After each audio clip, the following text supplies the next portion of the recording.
예, 안녕하세요. 수양농원 공영식 인사드립니다. 자, 오늘은 4월 3일 복숭아 꽃망울이 아주 한껏 이렇게 부풀어 오른 시기가 되겠습니다. 전년도에 비해서 한 3일에서 4일 정도 이렇게 개화 시기가 이게 늦어지고 있는데요.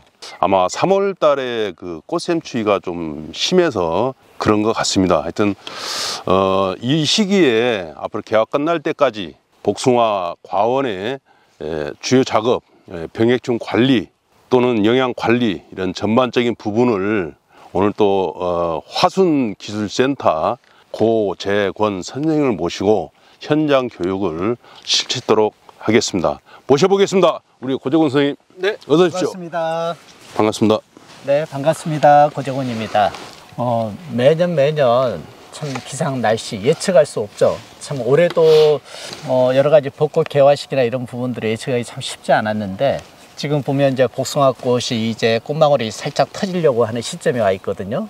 참 어떻게 보면 참 이 시기에 복숭아꽃 보면 이쁘죠. 엄청 이쁘죠. 딱 여성분들이 립스틱 바른 느낌? 예, 이제 개화 직전의 상황이 딱 와 있습니다.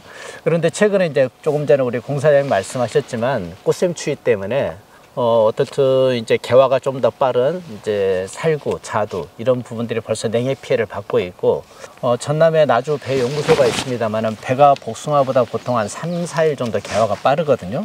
아직 배꽃이 피기 직전인데 이미 이제 배 같은 경우는 지난 주말에 그 추위로 인해서 꽃눈에 벌써 냉해 피해가 와 있습니다. 그래서 개화 직전에 그리고 개화기 때 우리가 기상 상황을 예측할 수는 없지만 우리가 사전 대비를 조금 할 수 있는 부분이 있다면 우리가 고민을 하고 좀 대비를 해야 되지 않을까 싶고요.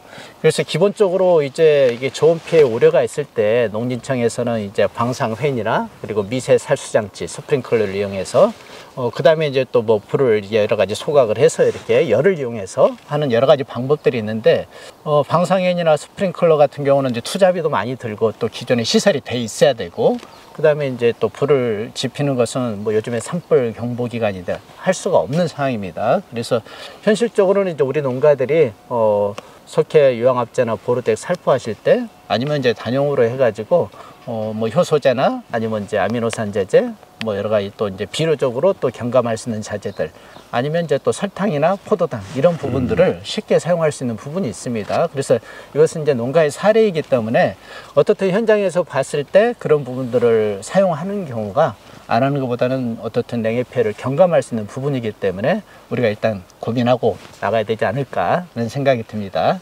지금 이제 여기 우리 공사장님 누구보다 잘하고 계시는데 지금 이제 다 꽃이 피기 직전이기 때문에 지금 정례 작업을 하기에는 참 좋은 시기인 것 같습니다. 네. 그래서 직접 정례 작업하는 것을 보고 지금 가온이 넓다 보니까 이 정례 작업을 하다 보면 바로 또 꽃이 개화가 되거든요. 그러면 바로 이제 정례가 아니라 이제 적화로 이제 이어질 수밖에 없는 상황입니다. 그래서 정례 적화 작업 실습을 한번 직접 보여드리고 하면 좋을 것 같습니다. 우리 공사장님은 여기 지금 이제 꽃이 개화 준비 전인데 정례 작업을 보통 어떻게 하시나요? 우리 이론적으로는 나와 있는데 우리 또 공사장님이 또 직접 하고 계시는 그런 사항도 우리가 같이 보시면 훨씬 더 이해가 빠를 것 같습니다. 그럴까요? 네, 보여드리겠습니다. 이제 저 같은 경우는 지금 현재 그 정례 작업을 완료를 한 상태입니다. 그래서 정례 하는 방법은 우선 윗부분은 전반적으로 다 하나도 남기지 않고 다 밀고 그다음에 이 선단부 끝들이 이 한두 개 있다고 제 밑에 기부 밀고 해서 이 중심부에만 꽃이 한 7, 8개 정도 이렇게 남겨놓고 정례 작업을 하는데요. 제가 이제 직접 하는 경우도 있지만 인부들을 이렇게 투입을 해서 하다 보니까 이게 빠진 부분도 있고 그렇습니다만 전반적으로 할 때는 그런 식으로 하고 있습니다. 기부 밀고 선단부 띄고 위에 등 밀고 이런 식으로 지금 작업을 하고 있습니다. 일단은 이제 그 과일의 사이즈가 일단 이제 중반 생존하는 것은 300g, 350g 되니까 이제 이 위치가 딱 적당한데 지금 이 품종은 지금 대극천인가요? 예. 대극천 같은 경우는 좀 더 착과율을 좀 높여야 되는데 그럴 경우에 이렇게 하면 착과량이 줄어들지 않나요? 큰 상관은 없을까요? 이제 그 단과지, 장과지, 중과지에 따라서 이렇게 작업을 이게 적화 정례 작업을 별도로 이렇게 하고 있는데 네. 거의 이제 그 이 대극청 같은 경우 이 품종은 장과지를 원한다고 해가지고 네. 주로 이제 장과지지로 이게 전정을 하는데요. 사실 여기서 놓고 봐도 지금 네. 정례 작업이 완료된 상태거든요. 네. 이 위에 부분은 지금 하나도 없잖아요. 네. 위에 부분 없고 이 기부 쪽에 이 좀 밀고 이런 식으로 지금 이렇게 완료를 해놓은 상태입니다. 지금. 어떻든 우리 공사장님이 교과서적으로 이론적으로 너무 설명을 잘 하셨습니다. 그래서 궁극적으로 정례 작업하는 주 목적이 개화나 이런 진행되는 상황에서 꽃망울이 이렇게 터지면서 우리 나무 수채내 우리 저장 양분이라고 표현을 하는데 이것을 정상적으로 나중에 5월 달에 적과 작업으로 가게 되면 이 꽃이 피면서 여러 가지 양분 소모가 많거든요. 결과적으로 이게 개화가 다 끝나고 나서 수정이 되고 난 다음에 그때까지 이제 이후에 세포 분열이 될 텐데 우리가 세포 분열을 최대한 개수를 많이 늘려야지 나중에 대과가 될 수 있거든요. 그런데 초기에 이제 이런 정례나 적화 작업을 하지 않다 보면 이제 저장 양분이 소모가 되니까 세포 분열 개수가 줄어들겠죠. 아무리 그러면 대과나 이런 분들을 생산하는데 한계가 있기 때문에 어떻든 정례 적화 작업을 우리가 권장을 하고 있습니다. 그런데 우리가 또 주의해야 될 사항이 있죠. 모든 그러면 품종을 다 정례 작업을 다 해야 될 것인가?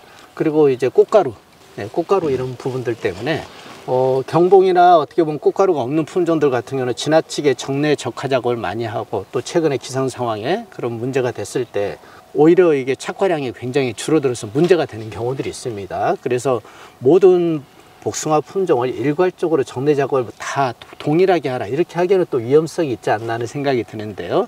그래서 맞습니다. 품종에 따라 그런 부분들 주의해야겠죠. 예. 그리고 지금 이제 이런 품종들이나 남원에 있는 그린 황도나 이런 품종들은 꽃가루가 있기 때문에 수분 수정에는 크게 문제가 없을 것 같은데 경봉이나 이게 꽃가루가 없는 품종들은 또 개화가 진행이 되면서 요즘에 벌 개체수가 많이 줄어들어서 수분 수정에 문제가 많이 되는 농가들이 특히나 많거든요. 그래서 인공 수분에 대해서도 고민하는 농가들이 의외로 많습니다. 그래서 그런 부분들 본인이 어떤 품종을 재배하고 또 본인의 지역과 기상 여건 이런 부분들을 감안을 해서 정례 적화 작업의 그런 부분들도 고려를 해야 된다는 생각이 듭니다. 어떻든 분명히 정례 적화 작업의 장점과 분명히 좋은 점이 있지만 그런 부분들을 품종에 따라서 그리고 지역의 기상 여건에 따라서 고민을 해야 된다는 생각이 듭니다. 우리 이쪽의 대표 품종인 그린왕도 부분은 거의 이게 이제 이게 눈이 많지가 않기 때문에 거의 저 같은 경우는 이제 정례 작업을 안 합니다. 그래서 이제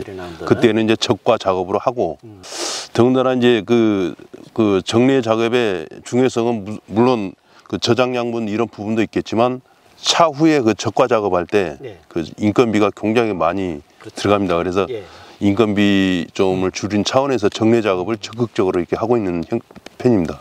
어쨌든 요즘에 이제 외국인 인부를 쓰더라도 기본이 보니까 15만 원 내외 굉장히 많은 이게 인건비가 소요가 되거든요.